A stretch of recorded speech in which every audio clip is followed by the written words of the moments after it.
and we didn't do an enormous amount of advertising, and we got such a huge response. So we had over 100 applications, which said to us that this was something that really, there was a need, and there was it was an area of work around oral history that had not been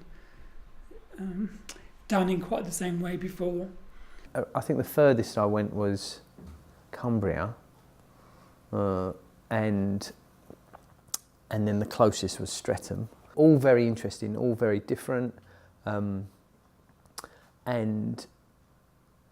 all very kind of insightful, painful, positive, lots of kind of things that made me reflect on a lot about, you know, the challenges for future inclusion, because it's far by being achieved, and there's a lot of work to do around it. So one thing that struck me about interviewing the deaf people was just how much of our history is tied up in those individuals. There was a lot of comparisons, but they went completely different schools, completely different areas, but there was a lot of similarities and a lot of shared experience there, which I thought was quite interesting. And I think it's important for us to understand the past so that we know how we can work in the future and we can make the changes that we need to make.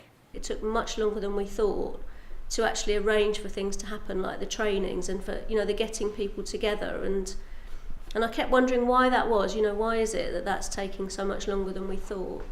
And I realised it's because it's actually a very unique volunteers project. You know, very often voluntary projects are a group of people who have time on their hands, who want to kind of get involved with something.